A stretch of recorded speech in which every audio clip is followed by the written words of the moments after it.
spend a lot of time going back and forth between the United States and the United Kingdom, and one of the things you realize very quickly is these two countries are not united in their approach to, well, many things, but particularly when it comes to the home, there are so many things that are just so weirdly different and people don't even really appreciate it. Like, there is a switch here right next to the sink, and this is in most houses, that you turn it on and then that starts happening. There is blades in the sink down the drain that start spinning and chewing up food, or in horror movies your hand. It's strange. Look at the size of the fridge differences here. This is this wide and this deep because apparently you just need that much food at all times with you in the home. Apparently it leads to a lot of food waste, but that's a separate point. Because I wanted to talk about the kitchen first of all. It's one of these fun 5-thing videos because everyone loves a nice thing to aim for. The first thing I wanted to talk about is the kitchen, because this is a small kitchen, I'll admit. It's got all your essentials, but it's fairly small. Even if this was a giant 3,000 square foot house with a pool in the back, you wouldn't expect to find your washing machine in the kitchen because that is always delegated to a separate room. Future Toy Cat here. I just want to confirm what I mean by the cupboard. This is a nicer kitchen, nicer apartment, as you can tell. However, you have to go to a separate room, a separate door even, and that is where you find your washer dryer. In this case, it's the same thing, which is very strange to look at. But anyway, the weirdness is that it's not in the kitchen, it's separate to the kitchen. This is a 2-room apartment unit, and so you have to walk outside, and there's like a public laundry room, which, by the way, you have to pay money for, separate point. The washing machine, despite using plumbing, despite using drainage, which all is also done here, is never done inside of the kitchen, which I don't fully understand the origin of that, but still, there's a separate utility room, and it's very interesting, and it's very strange.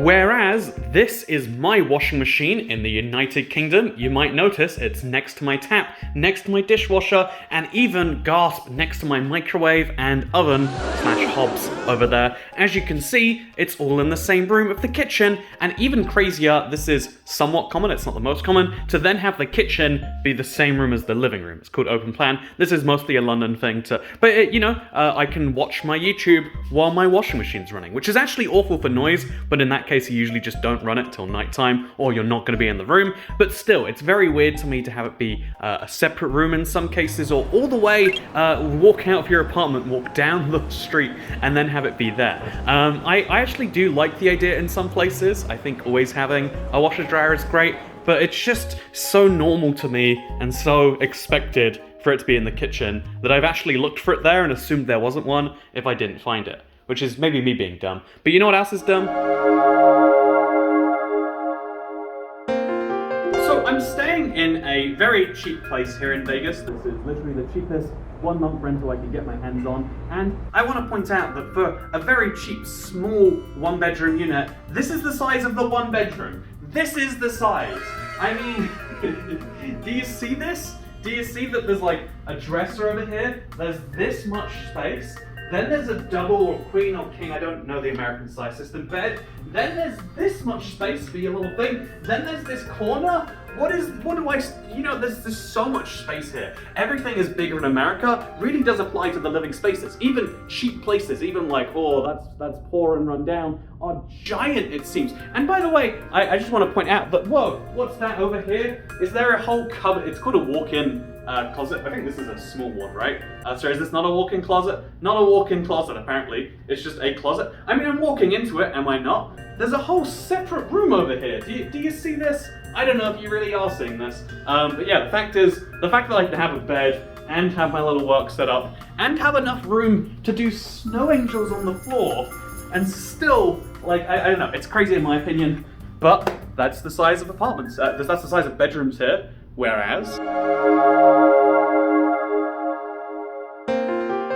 Whereas this is the size of my room in the United Kingdom, and I'm sorry for the mess that it is. I just needed to show you a general size, and maybe the clutter actually helps to tell you just how busy and crowded it can get. This is considered a double room. This room is considered so big for the previous occupants, they decided to add this ensuite bathroom down what would have been some more of the space, because yeah, once you get a bed and you get some clothes in here, what else do you need? I mean, the TV was just extra, and also a lamp, and also windows. We've gone over the top. The size differential is huge here, and even though this is a London bedroom for sure, I'm sure if you live in a more palatial part of the country, you might have it be double this size. It's definitely not quadruple this size, like the room I just showed you. Maybe quadruple's a bit much, but maybe it is quadruple the size, actually. I genuinely don't know. I could look at a floor plan, but it's definitely more than double, which is crazy.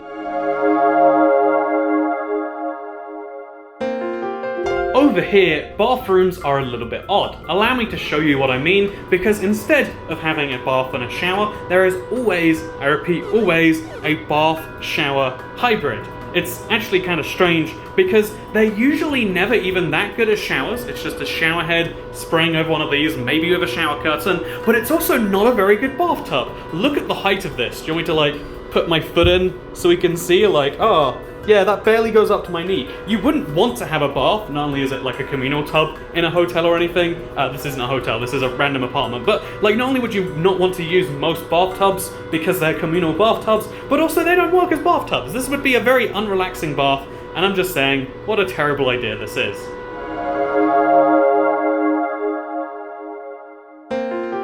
Whereas in the United Kingdom, ignore that it's gold, this is YouTube money, am I right? But if you look at this normal setup, it might usually be on like a shower bar. You have two separate nozzles. This one down here is for temperature, and this one up here is for the shower itself. If we turn this, you'll see how the shower will slowly turn on as more water flows into it. I mean, it's not often you want to shower at this level, but you might not always want such a strong spray that it's going at the wall. Sometimes you might want somewhere in the middle, right? There we go. That's a nice, reasonable middle ground. And then you have a separate control for the heat. There's also another weird difference. There's this button you have on our showers to make sure that when you're going really hot, like over the recommended amount that you know, so like probably children, I don't know, it's like a building regulation. We have this button before you can go so hot. But still, we have a separate control for heat and a separate control for the shower. In this case, if we take this to the other side, you can also turn it on up there, but that's an aside. There's usually a lot more shower controls in general, but 2 is the minimum. Like, I cannot imagine having a shared control here in this house, but I can in the other one, like with the other weird thing, by the way.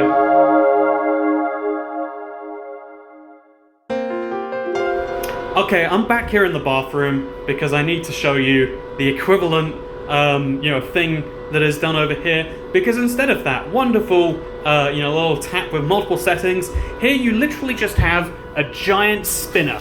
That's right, you spin it round, and the more spin means more water and more hot. There is no setting that is like low water that isn't very cold. You can kind of turn it on a little bit, but it's mostly just all the way power. The only thing that's changing is you're putting more and more heat in there to the level where this is incredibly hot. In fact, there's only one other control in this entire setting besides this weird left-right spinner, and that is this button, which you can pull and it turns it into the shower, which again is the whole shower bathtub combo. Also, this shower's weird because what is this thing over here meant to be? Like, is that meant to be where you store your toiletries? Or am I doing it wrong? Like, what is the bar there for? It all seems very confusing. But the tap in particular, it's awful. Sometimes I don't want all the way hot, all the way pressure, but that's the only choice I have over here. Also, that is the ugliest plug. Also, look down the hole. Tell it, like, I just see oblivion. I know that I could drop like a ring down there and it'd get lost. And I don't have rings, but like, what if I want one?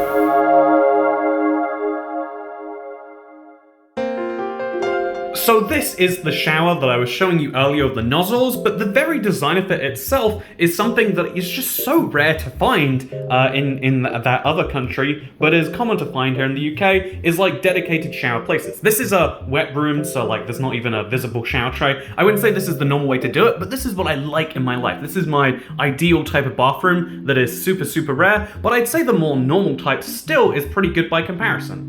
So this is my plumber's shower. As you can see, once we go inside, automatic light, very fun. But this is what the shower tray usually looks like. I think this is the norm that people would go for. You've got, as you can see, a white little, it's like a bathtub, but not big enough to bathe in. But instead of just being a bathtub that's not big enough to bathe in, it also has a shower going into it. And also, just to show you, this is the bathing I was talking about. There's two separate bars going on. Okay, oops, should not have done that. There's two separate controls. This one is for the flow, this one is for temperature. It's not looking so great in here, huh? But still, same idea. You've got a door that you open or close, and you've got a shower that runs or doesn't. And if, like this one, you don't have any windows, you sometimes get some black mold. Here in the United States, it's something I can't show off in a small apartment unit, but every single house in the, like the wealthier areas seems to be just a given that it's going to be a single story. It's weird to me, you look at like this $1 million home in a pretty decent city, and if it's out in the west of the country, it's 1 story high, as almost a given. Like sometimes there's a little bit of it that's got like the 2nd story, someone lives in like an attic that way, but it's so strange to me that the bungalow is the norm in the United States. So normal that they don't have the term bungalow apparently, which, whereas...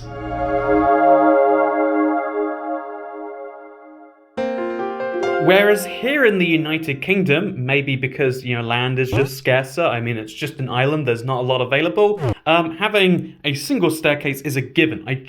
There are special houses called bungalows that don't have them, and it's like quite uncommon. You have to be in a really rural place and have the house be designed for old people, or, like really be designed for disabled people who can't access stuff. But then, look at this. I would say a very common thing now, I know a lot of people who have these, there is a 3rd floor. This can be a loft conversion where it was added afterwards, or they just build the house with the space between the roof, which is always diagonal. Here, there's none of these weird flat roofs or very uncommon flat roofs. They use that space to build an extra room, or in the case of this house, a couple of extra. And so the roof is always going to be slanted, but it's still enough for you to have, I don't know, what's a good example of what you could do here? Maybe a studio to record YouTube videos, something like that. It's a mess up here, huh? It's showing you around my house, unprompted, randomly at 10 a.m. has resulted in a mess. I'm sorry, but I hope you found this video interesting anyway.